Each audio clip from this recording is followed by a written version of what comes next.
And suddenly they were compartmentalized, structured, disciplined. And when I arrived there once, one of my investigators said, "You have to come like right now." As I got off the plane, I was like, "Can I go to the hotels?" No, you got to see this. And I said, "What is it?" You just got to see it. I was okay. So we went to a community where I had been many times before, an MS13 community. This is in Honduras or This is in Honduras, near San Pedro Sula. And all of the tags on the wall and stuff, everything had been painted over. Everything looked really nice, and we're sort of out in the streets. And I was like, "What's going on?" And so, talking to the MS13, essentially they said, "Look," I said, "What happened to your tags? Like, did the police come and paint them over?" And they said, "No, we did that." And I said, "Why?" I said, "Because that's what kids would do. Like when we were immature young people, we did that. Now we're adults. We're adults."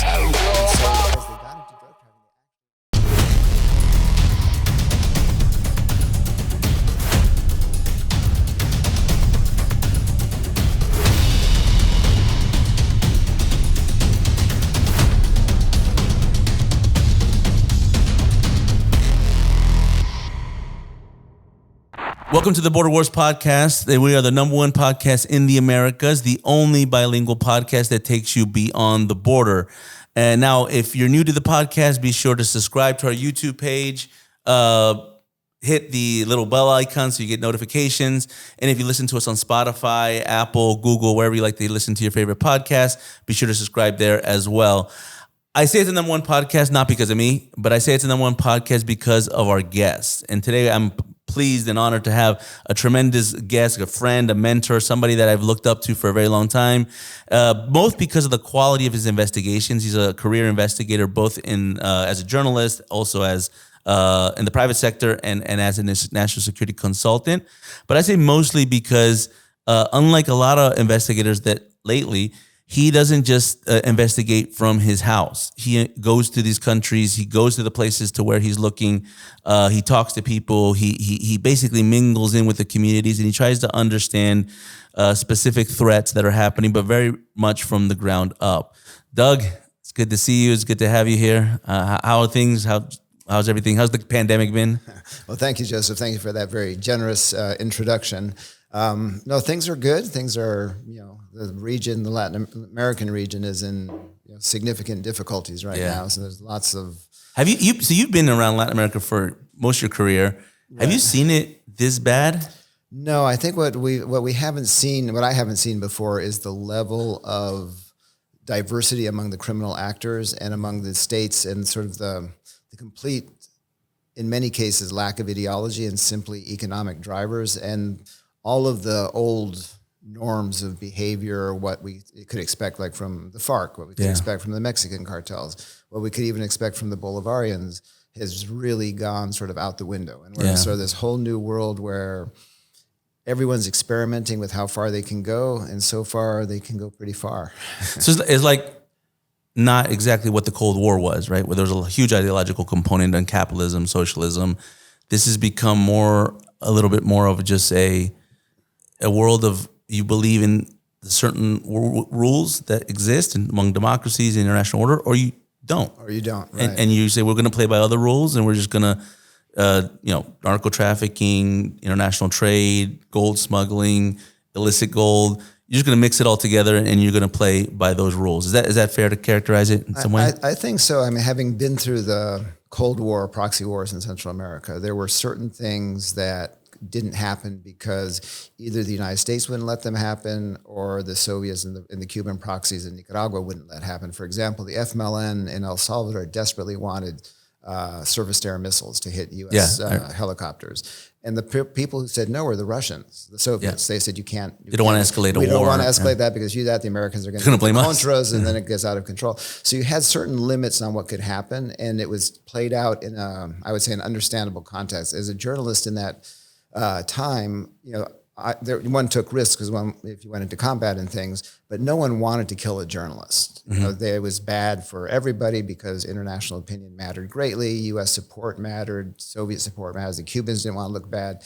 So there were certain parameters in which things operated, and they were understandable. They were identifiable. And if you behaved by those rules or understood those rules, your chances of coming out okay were pretty good as a journalist. Now all those rules are gone. We're seeing in Mexico, we're seeing in Brazil, we're seeing in lots of places where journalists, those rules are gone, but it's much more than that. As you said, you have groups that are now doing drug trafficking, human smuggling, gold, methamphetamines, anything they can get their hands on with the complicity of the state or buying parts of the state or taking over part of state functions that have completely changed the dynamic of the region. Okay, so let's go to, so one of the things that's I think really interesting about Doug and when I first met you, so people that know me, obviously my parents are from Bolivia.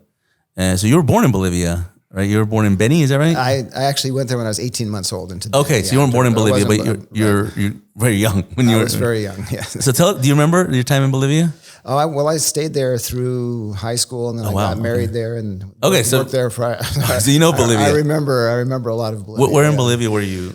I spent a lot of time in the Beni near Riberalta, but mostly in La Paz. How was it back then? Because even today, it's not like super developed.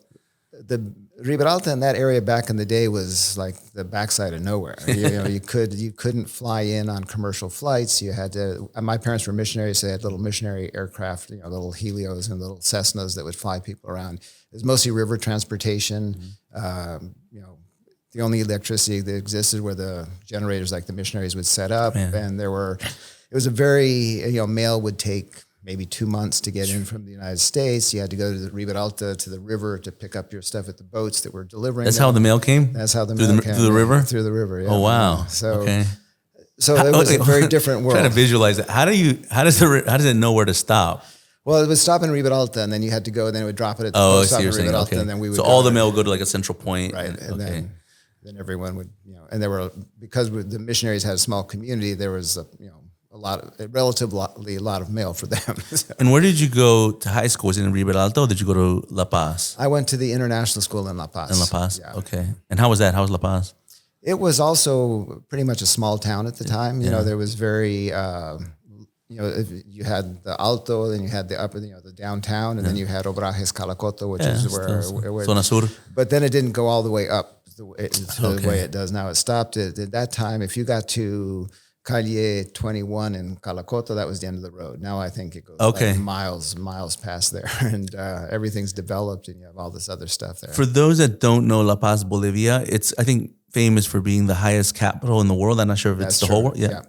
So it's very high. Did the elevation mess with you? Because you came in from pretty much a lot lower in the river in Riberalta to the mountains. It would affect me when I went there. From the lowlands to the highlands, it would affect me for a couple of days. But I lived there, so you acclimate. I acclimate. I played a lot of basketball and things. One time I went back, not having been in La Paz for a long time, and I went to play basketball with my old team. And I played like the first quarter. They said, you have to play. And I was like, fine. And then my body used up every oxygen cell it had. And I just sort of keeled over like a plank. Well, you remind me, there's a story actually says so I went to Bolivia when I was a kid, not for any extended period of time, but I would go for like a few weeks, a month, maybe visit my grandmother. And I remember in one of my visits, there was a flight from Colombia to La Paz. It was like I think it was Avianca. It was like a direct flight, and it happened like in the middle of the morning. It would like all the flights to La Paz, for whatever reason, get there like at 3 or 4 a.m. or something like that. And I was on one of these flights. It was a connection from the U.S. and I'm standing in line, and I remember like it's kind of vague in my memory, but I remember you get out of the plane. You're almost right in immigration as soon as you get out because the airport was very small. Right, it was very small. And we get out, and I think it was like a karate team or something from Colombia because they had medals. They had medals and they had trophies and like they won a tournament or something like that. And they were from Colombia, and they were coming to Bolivia. And the young woman in front of me, she's waiting for immigration, and she starts like rocking, right, like this, and I'm like, uh-oh. And then next thing you know, whoom, and I caught her. Oh, so wow. like she didn't like hit her head or anything. And I'm sitting there, but I thought for a second they brought they had oxygen tanks. Right, They brought the oxygen tank, got her good. And I thought to myself, well, if the karate champion is like falling out, what about the rest of us? It's like, we need oxygen too. Right. And I remember that. And I know Bolivia, like it's also famous for only winning its soccer games in La Paz. Like it's hard. Bolivia doesn't have the best soccer team. They made World Cup a few times, but they had a hard time on the road. But when people, even I think champions like Brazil, when they got to La Paz, and they'd be like, oh my gosh, this is it's a different world. Yeah, the lack of oxygen is very telling. Yeah. When's the last time you've been to Bolivia?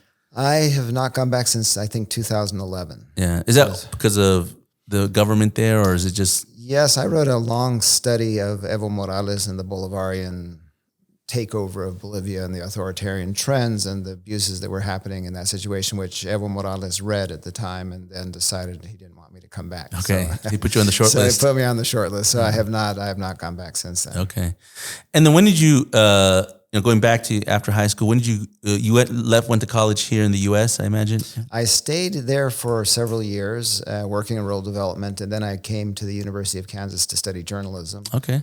And then I ended up from there going straight to El Salvador to cover the wars there. Okay. So you went straight right back to Latin America. Yes, I was actually going to go back to Bolivia as what I had set up, and then United Press International offered me the bureau chief job in El Salvador in the middle of the war because nobody else wanted the job. So that's how I ended up straight. You just started as a war correspondent right from the beginning. It was right off the bat. I spoke Spanish, which was a huge advantage, and I was somewhat familiar with the culture and how things worked, but I was not used to wars.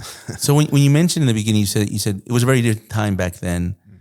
Even though there was a war, it was a very brutal war, but nonetheless, there was almost some sense of just an international understanding of what the geopolitical context is of why this is happening and where the limits to some level. You mentioned the service that missed the SAMs that the Soviets didn't want the insurgents to get in El Salvador. What was your biggest memory of that time that really sticks with you to today? Because you cover Salvador a lot. You're probably probably the top expert, national security expert on El Salvador in the United States. So what stuck with you from that time? Well, one was the level of brutality was very high in certain sectors, but it's very segmented out. So it wasn't massive violence like you're seeing in Ukraine now, or something or Syria where you have massive populations being destroyed. I think the amazing number of people would always say, well, you see all these horrible things in war, like what makes it worthwhile? And what made it worthwhile was you'd also find these amazing people in the middle of conflicts who are doing unbelievable things at incredible risk for all the right reasons. And I think I learned so much there from watching other people, from being able to participate in that. And there was such a sense of hope when the war ended. Yeah. It was a negotiated end, generally viewed as a just like in the mid 80s or something? This is early 1992 when that ended. And to watch all of that disappear now is what's the most tragic. To hear people tell me regularly things are so much better in the war than they are now, I'm like, wow, that's a government failure right there by any measure. So I think and I was planning on talking about this a little later, but I think it's a good point because what really now resonates when I think just your average American listens or hears about El Salvador is unfortunately the gangs, right? So back then there really wasn't that level of the intensity of what we know today, I imagine, correct? With MS. There were no gangs until the mid 1990s. So the gangs came after the war. Okay. When as a product or just a separate phenomenon? No, what happened was that throughout the war, you'd had a mass migration out of El Salvador, largely to Southern California as the initial point of entry. And in that period, and from the early 80s to the 90s in that decade, you had a lot of Salvadorans or Central Americans in general who were arrested for crimes or had served their time in U.S. prisons. And the Clinton administration decided when the wars ended that they could start deporting these people back to their home countries. Oh, okay. So they were illegal. They were not residents or citizens here, so they would deport them back. So they started deporting back these kids by the tens of thousands. And they had formed the MS13 in prison in Southern California to defend against the Mexican mafia who was controlling. It was a gang war in the prisons here at what now would seem like probably a relatively benign level, but there were certainly violence, and so they'd banded together. And then when they went back home, a lot of these kids had never been to El Salvador. Okay. A lot of them didn't speak Spanish, so they immediately reformed into the gang again because that was their self-preservation method. And on top of that, you had, tens of thousands of highly trained people coming out of a conflict who were able to start channeling those kids' energies into what became the MS-13 with structure and order and weapons training and all. So was it considered MS-13 back when it was a prison gang in Los Angeles or wherever in Southern California? Or did it officially get that moniker once it was formed more robustly in Salvador? No, it was MS-13 when it arrived. Yeah. So they went with that, right. which is Mara Salvatrucha 13, right? Right. I always wonder what's the 13 about. So the M is the 13th letter of the alphabet. Okay. So that's some logic. There we go. So, that's why everything that the gangs do involves the number 13. so, I mean, not to get too much into my own history, but here, Northern Virginia, we've always had a gang problem here because this is, I think, the second largest. It's not because, but one of the reasons is there's a second largest Salvadoran community, I think, in the United States is here in the Northern Virginia, Southern Maryland area, and a lot of them have relatives in Los Angeles, and a lot of the folks in Los Angeles that ended up becoming part of the MS13 or other gangs, would come here and visit. Some moved here, and then they eventually started chapters out here around the same time, around the mid '90s, and then eventually it grew up. And I remember the early 2000s, it became a big problem because the law enforcement had to deal with homicides and different things that were happening, even at the high school level. But I remember there was a lot of, at that time, I grew up around here, and I remember there was a lot of subsets with the number 13. Right. It wasn't MS, but it was like, I don't know, I don't just pick a name, 13 or something, 14, right. The name of a street, Lee Highway 13 and things like that. And I always wonder, what was that? Was that like a legacy thing from MS or I don't really know about what happened up here. What you had in Central America was the formation of what they call clicas, which were the different little branches of the MS13, and they almost always bring the name 13 with them. They'd be the Mara Salvatrucha, Locos, Tecleños 13. Okay. Yeah, that kind of thing. Those were the clicas. But that doesn't mean that they're formally part of MS, right? In El Salvador, it does. It does? Yeah, Okay. or Central America, it does. Okay. I don't know up here what the dynamic is. So like subsidiaries, if you want to say something. No, they're actually, they're structured that way. They have clicas, are the MS13 at a neighborhood level, organized and structured that way. So there's a jefe de clica, there's a leader of that clica. Then there's a leader above that, and then there's the Ramfla, which is the overall leadership. And each group has its own leader. So the leader of the clica reports to the leader of the programa, who reports to the. Oh, there's a whole order of battle then. Yeah, there's a whole structure. How big is MS13 approximate? I'm sure not precise. In El Salvador. Salvador, they estimate the police. The last serious police estimate I saw was around 35,000 or something. Oh, wow. That's a lot. Yeah. That's of members, and they have more members than they can, or they have more wannabes than can incorporate. And it's the numbers are a little squishy because you have the kids who want to become MS13. They're given certain tasks, like mostly as lookouts. And so if you go into MS13 territory, you'll always see these kids with cell phones. And as soon as a strange car or an unknown person comes into their territory, they call. Okay. And the next kid calls, say that this car is coming and these people are coming. But they're not, in MS13 eyes, they have not been jumped into the MS13. So they're not official gang members, but they're working for the gang at that point in the hopes of becoming gang members. So what in Salvador, what parts of the country are the density of where the MS13 controls? Well, right now it's pretty much the entire country. I mean, that's one. But did it start that way, or was it? No, it was mostly. I first dealt with the MS13 in 1996, 1997. They had come. They were just beginning to show themselves as. They were doing a lot of. It was mostly petty crime at the time. Yeah. They would come in and they'd steal, your earrings in a bus, or they'd hold up a bus and steal people's purses. So I had been negotiating as a journalist with a photographer to get into that, to go see some of these guys. And was this mostly in San Salvador? This was in Santa Tecla, right outside San Salvador, one of the big sort of suburbs or little separate cities, but right next to it. And so eventually they said I could go in. And so I said, okay. So I went in and they said, you're going to meet the jefe de clica. And I said, okay. And he said, I got there and he said, hola Douglas, ¿cómo estás? He knew who you were. And I was like, well, he said, you don't recognize me. And I said, no, I'm sorry, I don't. He said, I was with the FMLN, the Special Forces. Oh, he remembers you from the 80s. He said, you visited my camp and, it's nice to see you again. Yeah. And I said, oh, great, nice to see you too. And then he said, I want to introduce you to my second in command. He said, this is former Captain so-and-so from the U.S. Special Trained Forces. And I was like, wait a minute, the Atlacat Battalion with the FMLN Special Forces. Obviously, the ideological divide had dissolved, but you had these two highly trained guys running the clicas from the very beginning. They were in prison? They were not in prison. This was in the early days. This was the generation that died very quickly. They were very violent and they died very quickly.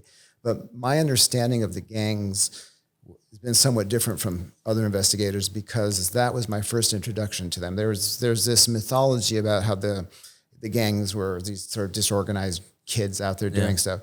And almost from the beginning, they had serious leadership and people that were trained, people that were highly trained. I mean, these were not just like grunts. These are people who had gone to Cuba to study. There are people who had been brought to Fort Bragg to train. I mean, these were like upper level. That is a common misnomer then, because I think when you hear about gangs, you think about youth and you think about delinquency, but you're talking now more like almost level of insurgency. Well, the mass of the gangs were the kids, right? Yeah. But that's had maybe the most visible, right? We see on the streets. Yeah. Exactly. And because in this time, and it wasn't just El Salvador, it was in Honduras and Guatemala as well, you were coming out of war. And what had happened in El Salvador specifically was they disbanded all the security forces. They had 3 security forces. And so they formed a new police force. And it was 1/3 former guerrillas, 1/3 former state security, and 1/3 new recruits that had at least a high school level, et cetera. Okay. But you're talking about people with no police background. And so into this fragile state, you start dumping tens of thousands of kids who are violent and being organized by people who knew how to organize and train them. And that's what gave the gangs, in my opinion, such a rapid rise, because in that circumstance, no country could really defend themselves against. And the other thing that one has to remember is that the Clinton administration never told any of the countries that these kids were coming back. They just started deporting them. Just dumped them there. And they didn't tell them these were violent criminals who have just served their sentence in the United States. So no one was prepared for them. There was no what do we do with these kids? Suddenly they were just there. And that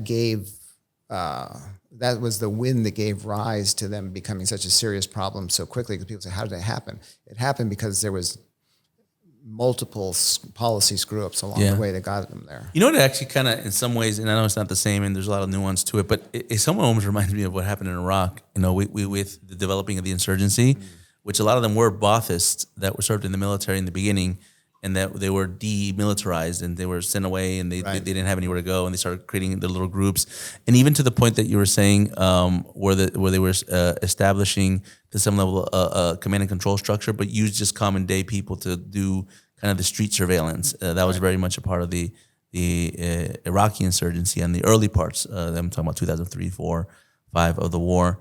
But okay, so that's the formation of it, and you were there pretty much since the early days looking at it. But now, where is MS13? Now, how does it look in El Salvador? Because as you mentioned, it pretty much controls the whole country. And I imagine at this level, you're getting into the highest levels of organized crime, as well as what they call, I guess, in Central America, narcopolitica, right? Politicians that are corrupt and things. So how does it look today? Well, I think there are 2 very distinct models. One is what the MS13 is doing in Honduras, which is becoming a sophisticated drug trafficking organization. And one is what's happening in El Salvador, where they're becoming a real political power unto themselves through their pact with not only with the Bukele administration. They did it with the Funes government, then Sanchez Seren, and then it became fully formed, I would say, with... Is this kind of like I mean, not to get into the FARC stuff, but is there a method to why they do these peace agreements, to kind of buy time or to legitimize something, or what's the reason they go into this? In the initial truce in 2012 in El Salvador, it was homicide rates were astronomically high. I remember, We were probably 110 homicides per 100,000 people. The United States average is 9. You're in crisis if you're over 7 or 8. Yeah. And so 110 is, of course, off the charts. It was like something like some every minute, every hour. Yeah, it was huge. They were, and so the Funes administration was desperate to bring down the homicide rates because it was politically costly, and it was also the human cost was extremely high. But what they negotiated was essentially a narco pact. What the narcos wanted was safe transit through certain parts of El Salvador. Okay. What the gangs wanted was money, and what Funes wanted was a drop in homicides. So essentially, the narcos began to pay for free transit. Some of that money went to the gangs, and the gangs agreed to stop killing people in such large numbers. So that was what was agreed to in Doesn't private. Sound like that could last. It couldn't, and it was portrayed as this gang repentance movement. But what they completely ignored throughout the entire process were the victims, and that's been the consistent problem with all of these things that they try to do. In secret is that the most affected people have no say in the process, and there's no restorative justice or anything like that. So that fell apart after a couple of years.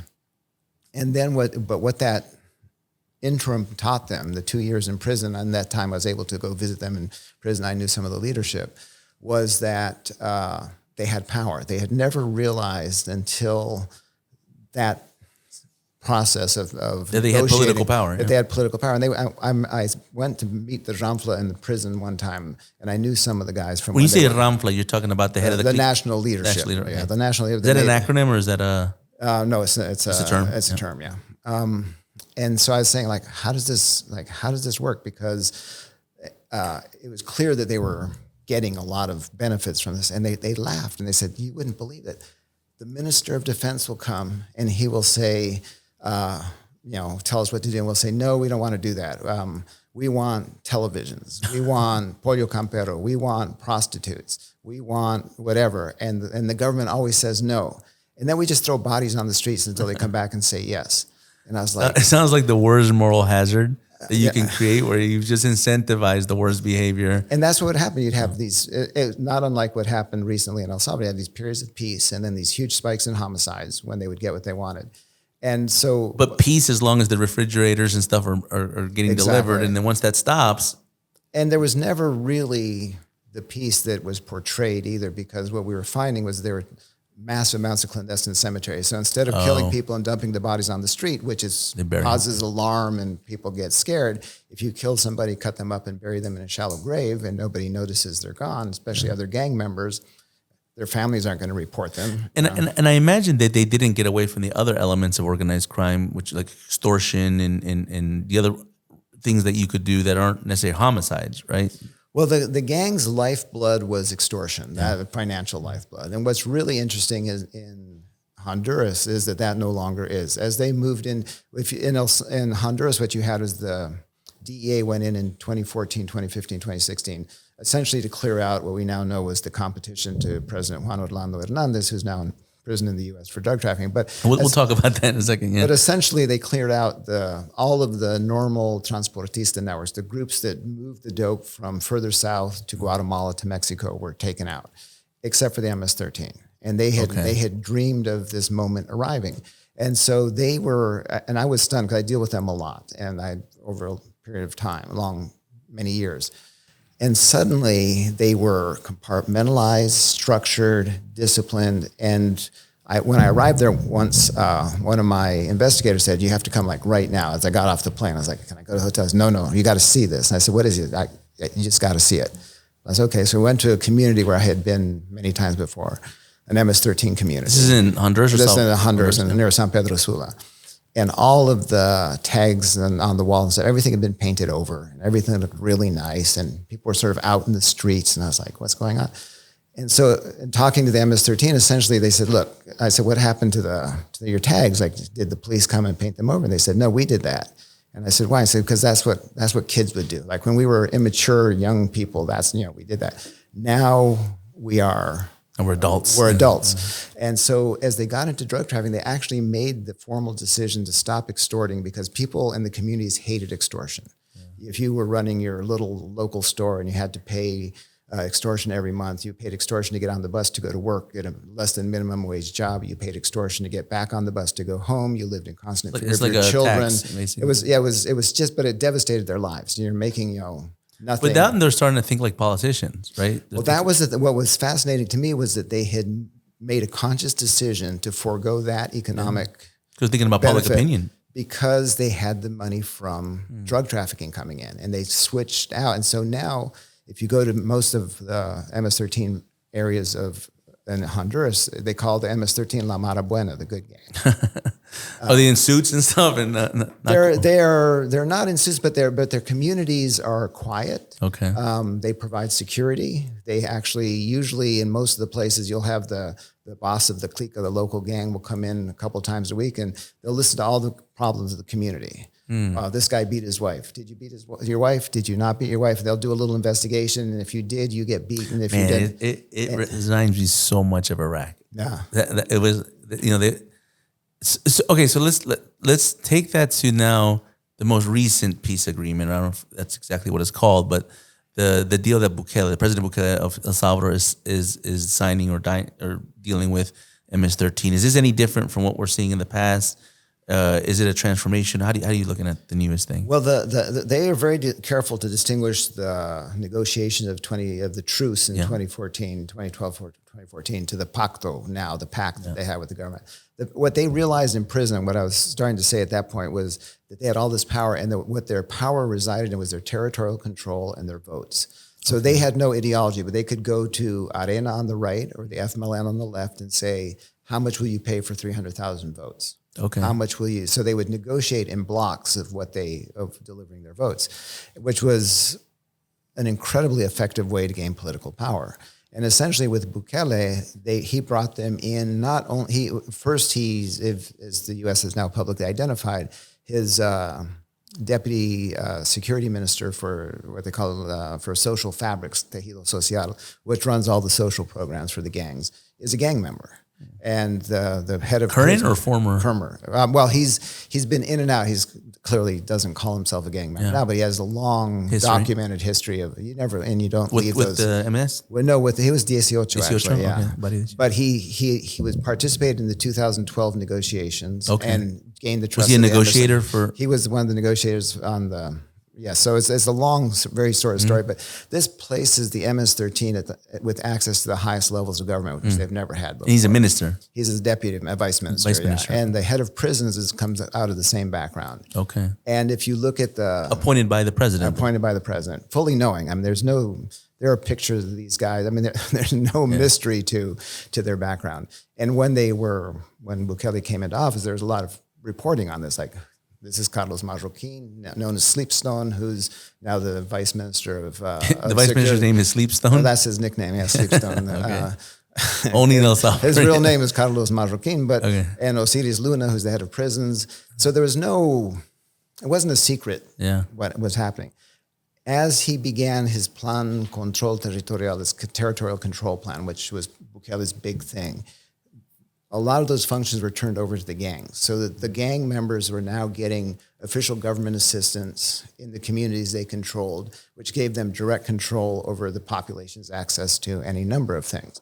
So it's very different from what happened in 2012, 2014, or what happened later with Sanchez Seren, which that was just a pure money for votes. Yeah, it was kind of transactional. It was very transactional. And it didn't last long. It lasted a year, 2 years maybe? But this one has put them in with access. Yeah. So now they have not only diputados, deputies in the National Assembly, in El Salvador you have the deputy, and then you have what they call the suplente, the person who acts for the deputy when the deputy isn't there. More than a dozen of the suplentes are MS-13 members. Wow. And so they now have... They're getting political power. They're political power, and starting with the first truce, but accelerating, they had a specific, well-articulated policy of putting their people into the military and police. Okay. And so now you have, the defense minister said at one time they had over 1,000 MS-13 in the army, which is probably a small number. The police have been a heavy focus. We don't know how many are there. So if that's been going on for almost a decade, imagine the levels that these guys have gotten to. And the Minister of Security and the current Attorney General both have had long-standing contacts as lawyers for the gangs.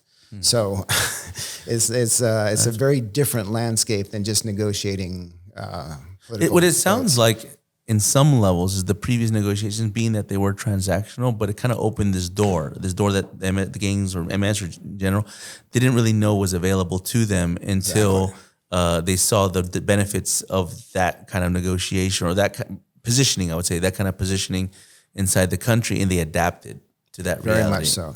And they have, they study a lot. I mean, one of the, I think, great misconceptions about the MS-13 is that they're sort of uneducated lumpen, which, certainly there is an element of that there. But they spend a lot of time in prison discussing lessons learned, reading, and figuring out like what went wrong. So when I first started dealing with the gangs in the prison system, I said, how much do you charge to escort a kilo, per kilo of cocaine from eastern El Salvador, from San Miguel to the western border to Guatemala? And the guy said, we charge $600 because that was the biggest number that he could possibly take. 600? By the end of the... He's probably bragging about that to his friends. But by the end of that, they realized they could charge $60,000. Like, they were like, 600. Like, well, yeah, we were kids. Like, we didn't understand. So that's how their mind expanded. Yeah. They realized they could sit down and talk face to face with the minister, make demands, and have the demands met. And they're like, really? They didn't know their leverage. They had no idea. Yeah. And this was like, holy cow, look what we can do. The OAS had a permanent representative there who was in charge of negotiating, dealing with the gangs. The MS-13 was like, wow, the OAS thinks we're important, right? They have a dedicated diplomat just for us. So it was that kind of eye-opening experience that led them to think, okay, well, we don't have to stay here. We can now move into the political arena. So are you concerned, being that you're looking at this pretty much consistently and for a long time, are you concerned that in the near future we will see MS-13 political parties, maybe not with the name, of course, but basically the members, the former members in high-ranking levels of office, not just in one or two ministries, but pretty much can potentially win the presidency and then capture the government? There's already a lot of talk among the MS-13, and I think this is where they're going to go, is what they call co-gobierno, co-government with a political party that will give them the cover to do what they want to do. Because what the MS-13, even I think now, views themselves as sort of outside of society and superior to society. They call non-MS-13 people civilians, where they're not. So they're not, as good as them. So they want their own space. I don't think that they aspire to be making policy that doesn't affect them particularly, but they want total autonomy in what they're doing and access to the resources. And I think that in this particular case with this government, they're well on their way to that. And what's really difficult, as you know, is once this is in place, it's very hard to take that power away. Now they know where the money is in the state. They know how to steal. They run used car lots. They run whorehouses. They run restaurants. They run massive structures to launder. They have enough money now that they need to launder money, which they didn't have in the early days. So on the other side of autonomy would be impunity. And I imagine that's part of the deal, right? They're not going to want to, they're going to want to continue to extort and kill or do whatever their crimes they commit to be able to enforce their actions, but without any consequences. Have we seen that? Well, I think what the negotiations always centered on initially was better prison conditions or getting out of prison conditions. What Bukele has done is allowed a lot of the senior MS-13 leadership to leave the prison almost at will. They'll take them they can go to hotels. A lot of times they'll stick them in hospitals so that they don't arouse they don't attract a lot of external attention. But you're already seeing the prison is sort of a holding pen for people who can come and go as they want. It's a safe space for them now. And talking to the prison officials there a while back, they were saying, look, the state controls the perimeter moderately. They control nothing inside. Once you're through that gate, MS-13 has total control of the prisons. So they're the security of the... They are the security, yeah. The last time I went into their prison, which was now several years ago, the guy said, look, grab onto my belt because if you slip and fall here and they kill you, they won't find you for 3 days. Like there is no way... There is no way you're getting out of here unless you have to. And you were like, let's go. I was like, I tied a rope. No, I hung on tight. But that was the level of control there was no guard inside that could do anything. They weren't even there. They didn't even pretend to control that. So let's talk a little bit about the Bukele government because I think here in the United States there's been a lot of confusion. I mean, he's obviously well versed or he's savvy on social media. I mean, he has probably the best Twitter game of any president that I've seen, Latin American president at least. And he has his level of popularity, I think, in the country, although I think the numbers are always a little bit murky because I don't know exactly what's, even with polling, it's always a little bit vague to know what's actually real and what's actually being manipulated. But even then, I'd say, and I'd be, like you, Doug, I traveled to Latin America quite a bit, and I was actually shocked to go to other countries like El Salvador, like Colombia or even Peru, and they talk about Nayib Bukele. Yeah. Like people are like, oh, he's seems like a cool politician, a cool president. So how do you see the current Bukele government and also the president himself, Nayib Bukele? What do we not understand about what's happening in his government? Well, I think to me, he's the most dangerous paradigm of the radical populism that he's emerged. You had, the Bolivarian radical populism of Hugo Chavez and Rafael Correa and Evo and those guys. But what's new and interesting to me about Bukele is that he doesn't have any ideology. He came out of the FMLN, aligned with Arena. All of his inner circle comes out of different political parties of both sectors without discrimination. So there's no ideology. He's a Bukelista. Whatever is good for him is good for the country. And so his fight with the U.S. centers around their unwillingness to accept the fact that he can do whatever he wants and militarize the assembly and destroy the Constitution. To him, that's not an ideological. It's very personal for him. They don't like, they're going after him personally. And I think what was not understood about Bukele is if you looked at his initial cabinet structure or his initial inner circle, you had about 1/3 that was former FMLN, the left. You had 1/3 that was Ghana, which was the corrupt party that came out of the right, Tony Saka, and a chunk of it was the old Areneros. I mean, it was like this melding of the worst elements of all. So you took the worst of all the old parties and put them into one giant mixing bowl of corruption, which he's having trouble now satisfying everyone's demands because now everybody wants more money than they can get. But it's been fascinating to watch because it's just been this whole, like we were talking about at the very beginning, there are no rules. You can have been Tony Saka's or Funes' spokesperson. He hates now former President Funes, and you can be good with his government as long as you're good with Bukele. And the other thing I think that is not understood about him is he brought in this little cadre of Venezuelans tied to the Leopoldo Lopez sector. A political advisor. They actually run the country in significant ways. They're way more powerful than the ministries and ministers. So they were Venezuelans that were tied to political parties in Venezuela, mostly tied to the opposition to the Maduro regime. That I think to some level, some of them were involved even in the Guaido government and in the early parts of that government.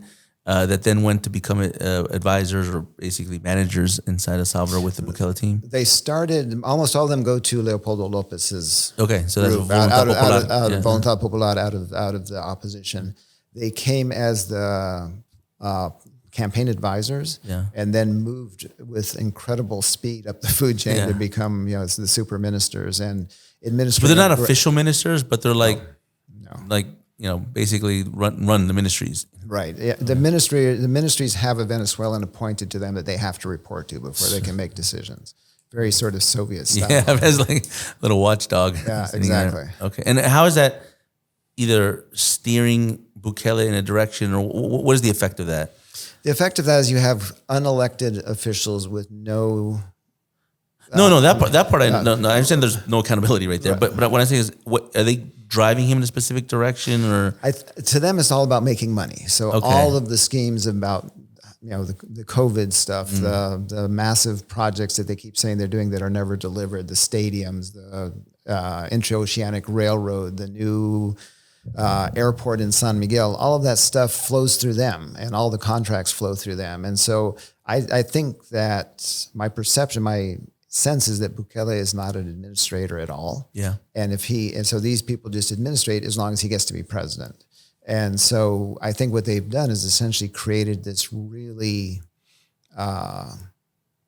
intense mafia state in which the normal actors in Salvadoran society no longer have the pull that they once did. That's why you see people like former mayor of San Salvador, Neto Mason, in prison because he had a good family. And no other administration could have put him in prison, tortured him, and kept him there without charges for months now, if not more than a year, because they had the family connection. What the Venezuelans did is break that social structures of the upper class in El Salvador to get their own out of trouble or negotiate. Oh, I know your brother. Your brother was the colonel. He helped me. My dad saved your life during the war. Okay. All that goes out the window with the Venezuelans. So the other thing I've been hearing about El Salvador, and as much as Bukele wants to, govern in the way he wants to govern without any consequences or any kind of reprimand. But I think he understands the world isn't completely like that, right? You may not want to get along with the United States, but there are other powers in the world. We're in a multipolar world at this moment. And a lot of things that I'm hearing about is the role of China in his government, the role of Russia in his government. Does he have that same attitude with these external actors that he has with the United States, that he wants to do whatever he wants as long as they help him? Or is he, to some level, have to understand that if you're not going to work with the United States, you might as well align with somebody because otherwise you're going to be like a sitting duck out there in the international arena. Well, I think his initial perception was that China was going to ride to the rescue. And initially, he had a very warm relationship with the Chinese ambassador. He signed a deal, right? He signed multiple deals with them. But over time, what has happened, partly because of the embrace of Bitcoin and as an official currency and things, the inability to really deal with the gangs, and the fact that he's widely viewed as highly unstable, the Chinese have really backed away from him. Oh, have they? Not because he wanted them to. I mean, he would be happy to embrace them because they were, as we know, they don't care about corruption issues. They don't care about environmental issues. They don't care about overfishing issues. Yeah. And so he was happy with that. But I think especially when... Is that a hedge? Do you think they don't think he may last? Or I think it's partly they don't think he's going to last. He's not sustainable over time. And I think the other big factor is that Nicaragua recognized the PRC, and that gives him a much more stable base of operations. He's no longer essential to what they want to do in Central America. Okay. And so like, whoa, okay, well, I think they'll do what they agreed they would do. Yeah, they're not going to walk away from the agreements. But they're not going to walk in with $1 billion and rescue him either. Okay, he was looking for That's what he was sure was going to happen. Okay, yeah. And how does China factor into the whole Bitcoin, the cryptocurrency phenomenon in Salvador? Because China at one point was the number one, I think, miner of Bitcoin in the world, or just crypto in the world. What they call hash rate, I guess, the amount of electricity it takes to mine the cryptocurrency, but it then prohibited Bitcoin, right? And it was like a hard stop. And how does that factor into it? I honestly don't really know, except that it's clear that the Chinese were not happy with the Bitcoin decision of Bukele to embrace it, and that was when you were saying whether the Venezuelans, that was one of the big initiatives of the Venezuelans, was to push for Bitcoin to come in. Sarahana and that group were very influential in moving that forward as the way, because as U.S. aid dried up, as the economy was coming apart, they were looking for a savior. They were looking for something that would salvage them, and they were sold through the Venezuelans on the Bitcoin idea. And then they were kept being sold. Well, the Chinese will take care of us. Nobody did, and now they're in really deep financial difficulties. Well, the Bitcoin's, I think, slashed about 50% since the beginning of the year. So let's talk one more actor, then we're going to move on to some other stuff. But Russia, I've been hearing a lot about Russia getting closer to El Salvador. Russian advisors, I don't know. Have you heard of this? Is this something that you've found in your research? What we have heard is that there are some of Maduro's Venezuelans who have been trying to work out deals, particularly in Bitcoin and other things, for Bukele to help the Russians. Okay. I have not heard of the Russians being there physically in person. They were in the Sanchez government much closer. They were about to open an embassy. They were really gearing up for El Salvador, and then they stopped all of a sudden. They just pulled the plug. They had bought the land. They had hired security. They had designed their embassy, and then boom, they walked away. So what we know is that the Russians are very active in Guatemala. Yeah. They're very active, obviously, in Nicaragua. And crypto, especially in the time of sanctions now, is something that they very much would like to help in moving their financial assets around the world that way. And Bukele, I think they view as amenable to that. Yeah. But I have not heard of a lot of Russians on the ground. Official Russian presence in I'm not aware of that. If it's there. Okay, and how about just to round out the external actors, Iran? How's Iran's positioning El Salvador? I know they had the cultural center and they had some of the informal stuff, but has any engagement increased in the years of the Bukele government? They were in our monitoring of what they're doing. They reached their peak under Sanchez when they had a lot of protection and were doing stuff. What we've seen under Bukele, who comes out of a Sunni family, is a lot of more activity of Tablighi Jamaat folks going through there. A lot of Turkish aid groups showing up that have Sunni Muslim fundamentalism. How about Qatar? Qatar's very big, and Bukele has been there quite often, and they're big in Bitcoin too. We don't have a lot of insight into what happens when he's over there, but Qatar's relatively active in ways that they haven't been before. Turkey's very active in ways they have not been before in the hemisphere, but we have not seen Iran playing in any specific way in there it's dropped off considerably since Sanchez was president. Okay. So it sounds like Bukele, to some level, is trying to forge his own sort of alliances based off the projection that his advisors, the Venezuelans or others, can project him to be able to just stay in power, keep in power. Right. and then grow that.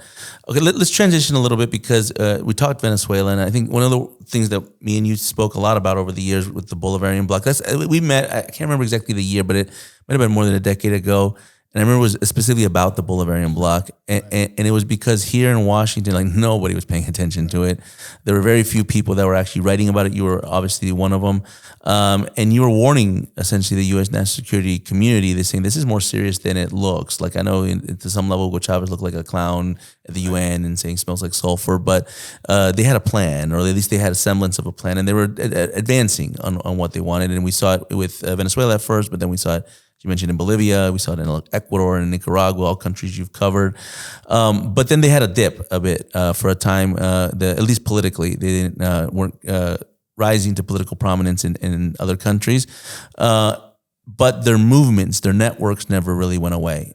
They always had a semblance of non-state actors that were very active in the countries, and not just the country that they operated in, but the neighboring surrounding countries as well. And then I remember you were developing your concepts of the Bolivarian bloc, but also advancing it on how illicit actors were tied to it. And correct me if I'm wrong, but I think it was 2012 when I first heard you speak about a concept that I think helped me a lot in my research. And I think it's here at SFS, we consider one of the core concepts that most people need to understand when they talk about Latin America or even the world, but in the region that we focus on, which is criminalized states. Right. So tell us a little bit how that concept was born. How did you come to that? Was it born from the research you did on the Bolivarians? Does it date back through all the research you did back in the Civil War of El Salvador and the gangs? And how do you see the criminalized states concept evolving? We published a paper that Doug wrote that's available on our website about Suriname. That caused us a little bit of discussions with the Suriname government, but the previous Suriname government, we should say. But tell us about the concept. How was it born? How did it develop? Well, actually, I began thinking about it more fully when I was the Washington Post bureau chief in West Africa, and I was covering the wars in Liberia and the wars in Sierra Leone. Like Charles Taylor. Taylor, and if you at that point in time in the early 2000s, there's this whole sort of intellectual exploration of what the end of the Cold War meant and blah blah. And there were all these indexes, what people were calling failed states. And at the top of all the failed states was Liberia. And I was spending a lot of time there. And at first, and the other thing everyone talked about were ungoverned spaces. And I never liked that term. Well, initially I thought, okay, that makes sense. But the more I was there on the ground, particularly in Liberia, it became clear that there were no ungoverned spaces and that Charles Taylor was not a failed state at all. He was just behaving as a criminal enterprise. So when I was going there was no electricity, there were no functioning hospitals, there were no schools, there was no telephone service, there was nothing. But Charles Taylor was not trying to build a Westphalian state that functioned the way we thought a state would function. He was building a criminal extractive enterprise that was taking out diamonds, gold, and timber and making him very rich. And so that was the beginning of my, wait a minute, failed states is not a good term for this, because you're actually dealing with very successful states who are behaving as criminal enterprises. It depends what the goal is. Exactly. Yeah. It depends on what the goal is. So if you explored, and I was doing this a lot on the ground there in Liberia, you had Russian organized crime, you had Israeli organized crime, you had U.S. organized, everybody was there in a very small country the size of Maryland, all staying in their lanes of criminal activity because they had a boss, Charles Taylor, who was dividing up the territory and collecting the profits. And I thought that's a much more coherent model of what we're seeing. And then when I came back to Latin America and was watching Hugo Chavez and the Bolivarians, they were doing the same thing. And what struck me as fundamentally different about these governments was that they were actually embracing transnational organized crime as an instrument of state. They weren't trying to fight it at all. It was part of who they were. Yeah, what usually would be a problem for the police or the immigration authorities or whatever, they said, we're not going to fight this. We're just going to embed it within our government structure. And we're going to strengthen it. We can do, what do states have? What can they give you? Protection. Diplomatic passports. Oh, that too, yeah. Airplane registrations, ship registrations, central bank access. All of those things that states have that are very, very useful to both criminal and terrorist organizations. And the beauty of it is you're operating at zero risk. I think every business wants to minimize their risk, legitimate or not. If you can go into Venezuela, or Liberia, negotiate with the top person, have your success guaranteed if you play by certain rules.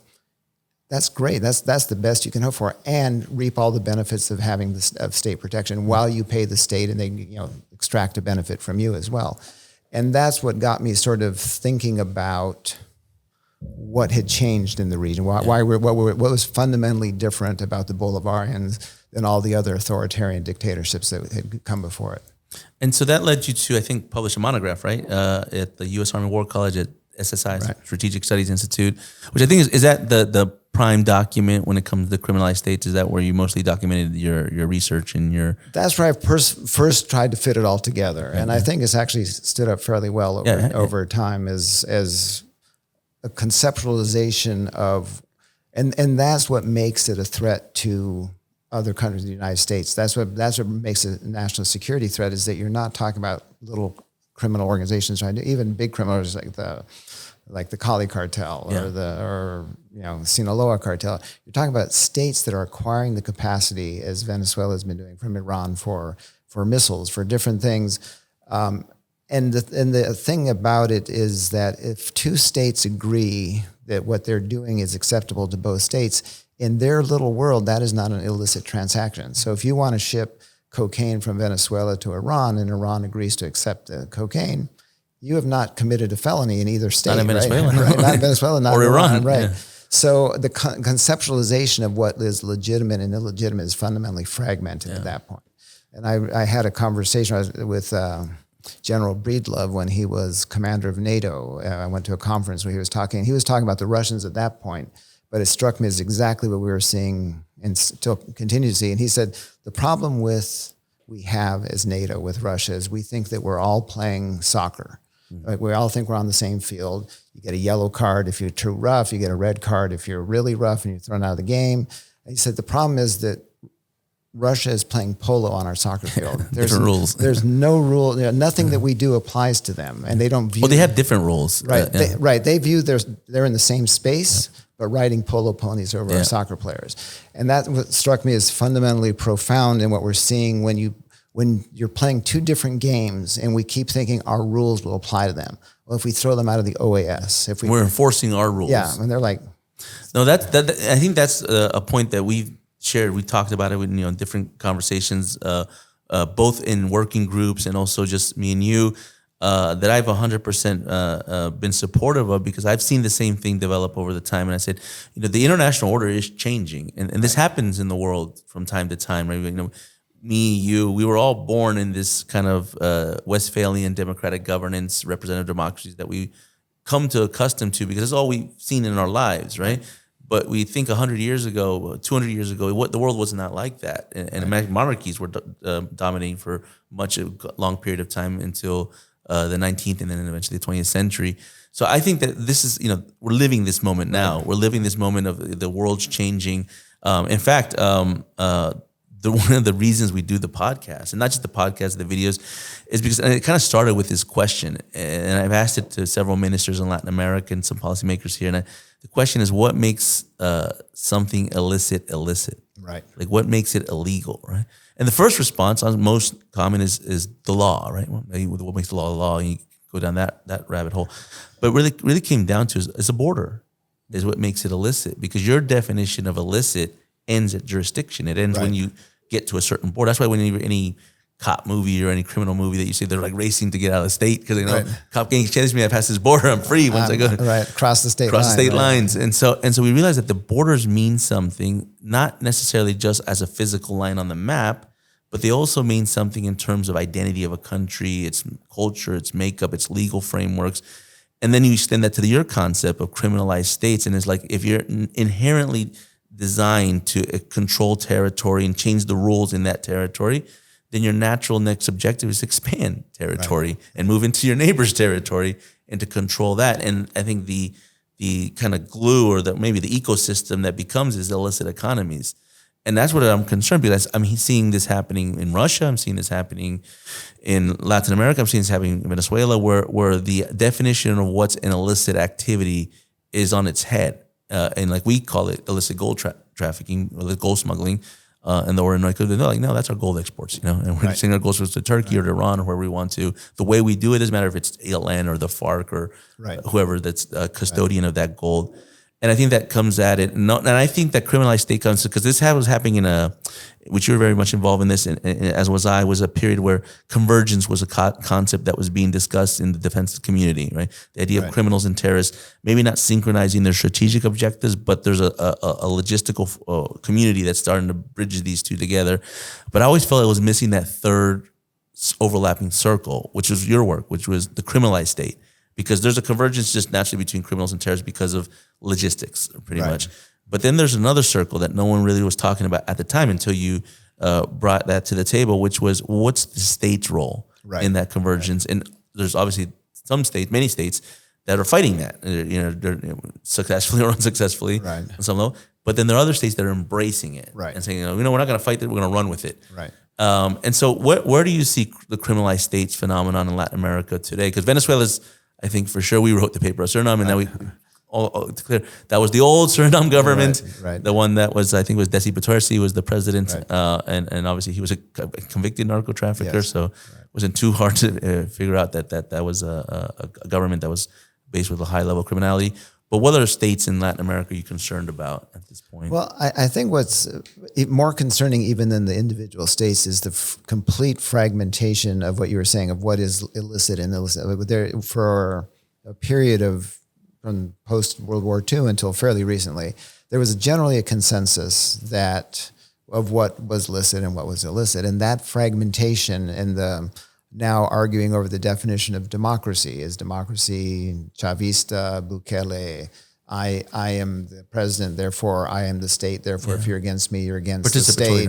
Or popular or participatory, or small D democracy, where of voting and alternates in power and that sort of thing.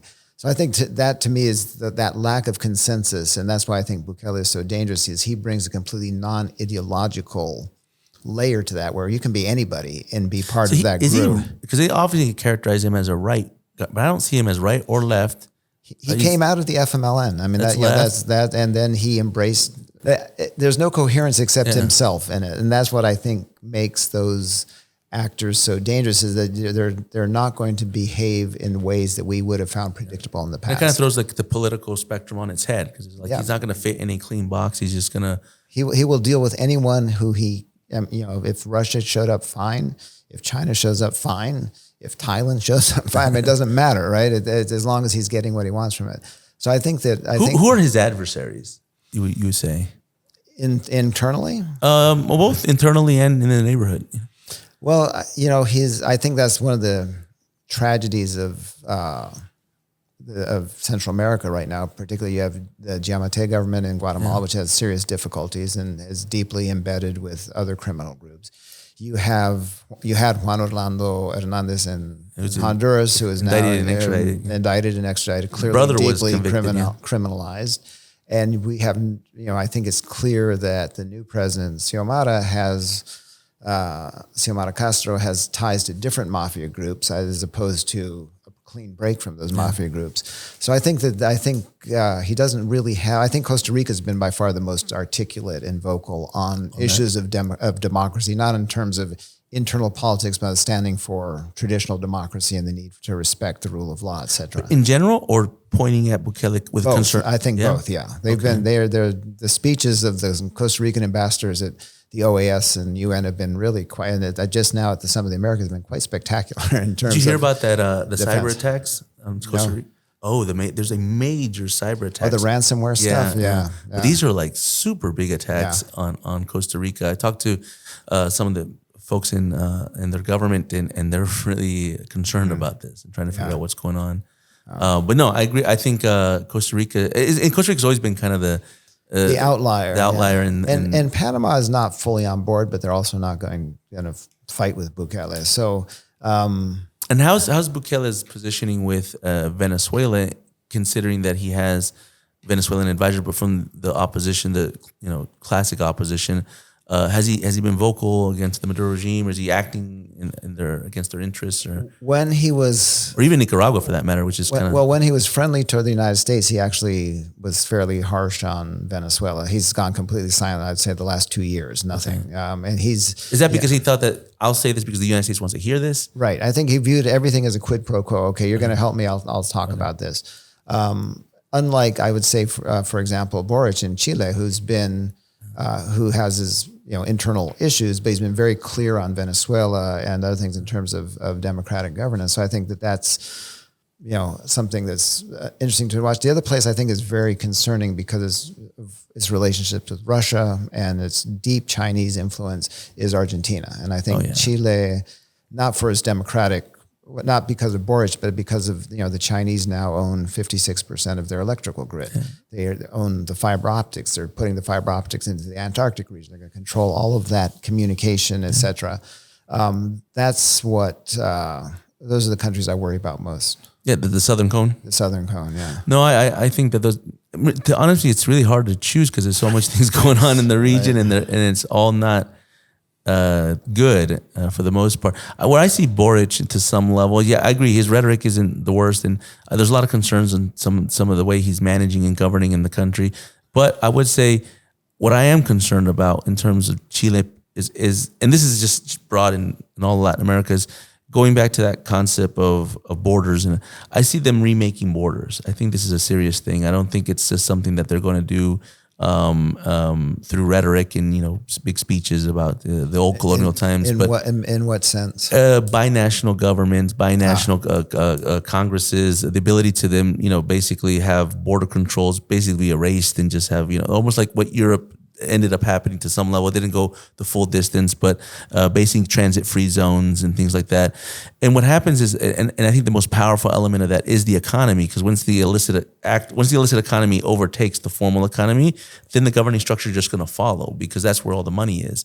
And that was the thing I think a lot of people didn't understand about Venezuela, was Venezuela had 8 different motors of illicit economy, at least, right? And it was fragmented to the different regions. Like if you're in the east, it's mining and gold. If you're in the west, it's oil and contraband, narco trafficking, and it's all kind of milded. And then the thing is, once you get to the border of Colombia or Guyana or Brazil, that doesn't stop. It just continues to feed into there. Yeah. And then the governing structures, then they get taken over, and then eventually, if you put free transit and all the other stuff, that border is in name only. It doesn't actually fully exist. And then it takes a political element there that just says, we'll sign an agreement, we'll recreate the Gran Colombia or the Alto Peru or whatever. And that's where I think what you're mentioning with the Southern Cone really becomes something, because then you could change trade routes, you could change port access, you could change a lot of things that the international order currently considers the way the world works. I see this as a very ambitious project. Doesn't mean it's all going to happen, but I definitely see it advancing. And I think this is the common we've had for since I've known you, is Latin America is a lot more important than I think people give it credit for. At least here in Washington and other places, it's we've focused a lot on the Middle East in terms of the wars and things that happen, and everywhere in the world has challenges and all have strategic interests. But Latin America is becoming very, very concerning for, I think, U.S. national security. I think in that paper, the one, the Criminalized States paper, I think at the subtitle, you put like a tier 1 national security threat. Right, an emerging tier 1. Yeah. No, I think that the elements are there, and like you said, I think the changing world order is reality. I mean, I don't think we don't live in a unipolar world. And I think to a certain degree, I think people will choose what they're going to choose in their governments, and they're going to reap, the governments that they elect. The problem is when in a democratic system, if you make a mistake with what president, you elect someone else, and you can take corrective action. I think but with the Bolivarians and the authoritarian tendencies is that once you make a mistake or you do something that you want to undo, you can't undo it anymore. They're in power forever. That option is gone. And as the Muslim Brotherhood used to say, democracy is like a bus. You ride it till you get where you want. Was that the Brotherhood? Then you get. I always thought it was Erdogan. They copy each other. So maybe so. I read it a long time ago when I was doing Brotherhood. You get off on your stop. Yeah, you get off your stop, and then that's it. And I think the Bolivarians are very much like that. And I think the non-ideological authoritarians like Bukele are very much the same. They're, they keep saying we were democratically elected, as was Chavez, as was Morales, as was Correa. But then when is he up for technically up for re-election? Who? Bukele. Bukele is in 2024. He's 3 years That's out not of that 5. far. Yeah. So do you see? Because I mean, the Chavez model and the Ortega model was, you could say maybe legitimately elected at least the first time. The first time, right? Yeah. And then they start changing the rules. They start changing the things. They start pressuring, intimidating. They do all the underhanded tactics, using referendums to constantly change the constitutions and things like that, hold assemblies. And then they just never leave, right? And they die in the case of Hugo Chavez for cancer. And then, Nicolas Maduro comes up, who was his VP and his foreign minister. Do you see Bukele changing this and just indefinitely running to power? Do you see that? Basically, what I'm asking is, do you see this next election being a clean election? No, I think that it's designed not to be. I think what Bukele has done, or people around him have done, is take the elements of the other, both the Chavistas, but particularly Ortega. I think Ortega is the model. Okay. He really wants, I think we were talking earlier about his popularity, and I think you're right. It's largely inflated, but in part it exists because he has taken over all the media, silenced the independent media, gotten rid of all the human rights reporting folks that might be there. And so the dominant narrative internally in El Salvador is very different from what the narrative is outside, what the reality is seen from outside. But he's created all of these mediums which he controls and floods the zone with it, so that he's controlled internally the narrative. What he's really frustrated with is that the external narrative has gotten worse and worse. Yeah. And internally, with all these mass incarcerations and hundreds of people going now to search for their families in prisons, and they're being held without charges and no one knows where they are, the internal narrative is also starting to erode. So he's determined to stay. I mean, and he'll do whatever it takes to stay there. Do you see El Salvador or Bukele himself becoming a regional factor, like Chavez was at his time, or others? Do you see him becoming a regional player, or just really concentrating on Salvador? Well, he certainly dreams of being a regional player. El Salvador, Venezuela had oil money and a lot of things to offer to become a regional player. El Salvador doesn't have much it can throw out there. Bitcoin. Bitcoin, right. If that had worked, then maybe that. But I think that he has been quite successful even in Guatemala. Is that kind of behind the Bitcoin move? Maybe thinking of I'm going to start a movement here, maybe. He's going to become independent of all external pressures and ways to operate, and so that was clearly part of it. That's interesting. He could become like a sanctions evasion hub, and that gives him leverage. And So I think, Doug, you've done a tremendous amount of work. Obviously, I learned a lot from your work. What are you working on nowadays? Anything you want to plug? Anything you want to promote? Well, we just published at NDU a paper on which is called Gangs No Longer, which looks at the evolution of the MS13 and the PSSA in Brazil. And it's a comparative study looking at arguing that we should no longer call them gangs. That's a term that minimizes their true import. Okay, that's because of the perception that gangs are young, right? Exactly, they're not traditional transnational organized crime groups either, because they're community based. The thing about the PSSA and the MS13 and the DSOCHO is that they do come out of their communities. They're deeply. So we argue for calling them community embedded transnational armed groups, which is a horrible name. Is that an acronym? It's a CETAG, but it's a horrible one. We're hoping we're working on it. Better. We're working on it. That's not the final one, but I think that there is that space. But you want to add the community base, so they understand that this is something that has a local. I don't want to say credibility. Roots. I think they're deeply rooted there with their families are there. And so they're not cartels in the traditional sense, but they're certainly not what we think of as gangs, because they control economic power, military power. Papers available on at NDU's website. NDU. It's the Institute for National Strategic Studies. Okay. It's probably INSS. Yes, it's at the National Defense University Institute for National Strategic Studies. Gangs No Longer is what Gangs it's No called. Longer.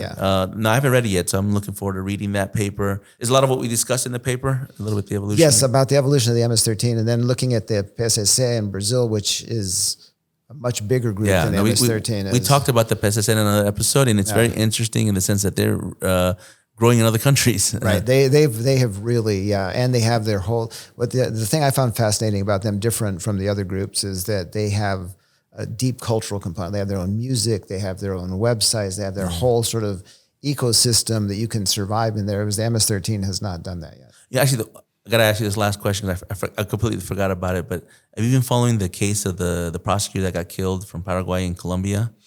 I have. I'm going to be in Paraguay next week in part to try to get This will caught come up out, because I only know literally what I've read in the papers so far, but I hope to. We'll have a conversation after that. Okay, when you absolutely. Because it's a case. I knew. Did you meet the prosecutor before? I did not. No, I did not know. I had met him on a few occasions at conferences and things like that because he is actually one of the star prosecutors. He was involved very much in a lot of the high level cases, both on organized crime groups, but also on international terrorist groups, namely Hezbollah.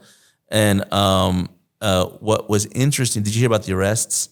I just read about that, yeah. So what was interesting to me was the way those operation kind of unfolded in terms of the logistics in Medellin, being planned all in Medellin and carrying out the hit in near Cartagena. Right. So I think that what I've said is, and I said it on one of the episodes of the podcast, was essentially that I believe that, and credit to the Colombian authorities, the Paraguayan authorities, whoever was involved in getting these arrests, but the intellectual authors, I think, is still a mystery. Like who actually, we know the logistics of how they carried out the hit. I think they even caught the assassin, shot him in the face.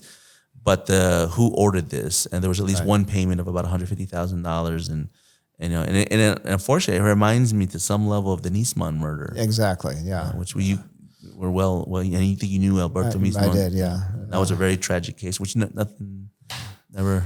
And in this government, nothing will. It doesn't happen in Argentina at some points, but no, Doug, thank you again.